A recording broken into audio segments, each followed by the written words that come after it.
Si Graciano Lopez Haina ay isang Pilipinong manunulat, orador at lider ng kilusang propaganda noong panahon ng kolonyal na Espanya sa Pilipinas. Kilala siya bilang isa sa mga bayani ng bansa dahil sa kanyang malaking ambag sa pagpukaw ng damdaming makabayan at pagsulong ng kalayaan sa pamamagitan ng panulat at talumpati. So ako dahil si Daniel Buhawi, ang aking napiling hero is si Graciano Lopez Haina. Tara, ating talakayin ang talambuhay ni Graciano.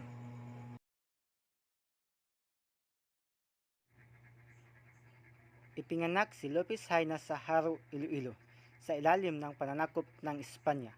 Ang kanyang mga magulang ay sina Placido Lopez at Maria Jacobo Haina. Nais ng kanyang ina na maging pari siya, kaya't pinag-aral siya sa seminaryo ni San Vicente Ferrer sa Haro. Ngunit ang tunay niyang ambisyon ay maging doktor.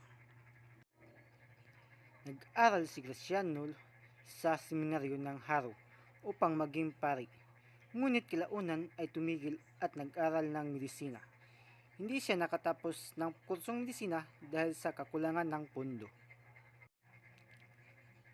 Siya ang editor ng payagang La Solidaridad, ang opisyal na publikasyon ng kilusang propaganda kung saan inilathala ang mga artikulo laban sa pagmamalupit ng Espanya sa Pilipinas. Si Lopez Haina ay tinaguriang dakilang orador ng kilusang propaganda dahil sa kanyang husay sa talumpati na nakapagpapataas ng diwa ng mga Pilipino para sa kalayaan.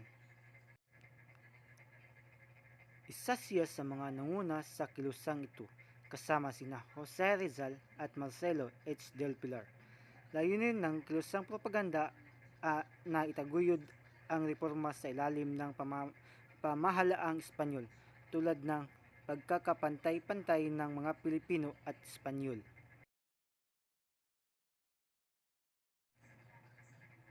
Namatay si Graciano Lopez Haina noong Enero 20, 1896 sa Barcelona, Espanya dahil sa sakit na tuberculosis. Sa kabila ng kanyang kamatayan, ang kanyang mga ideya at akda ay patuloy na nagsilbing inspirasyon para sa himagsikang Pilipino laban sa Espanya.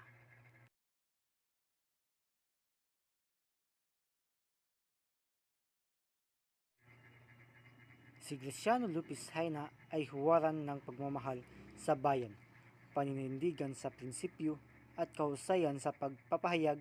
Ang kanyang buhay ay nagpapakita ng halaga ng panulat at wika bilang sandata laban para sa kalayaan.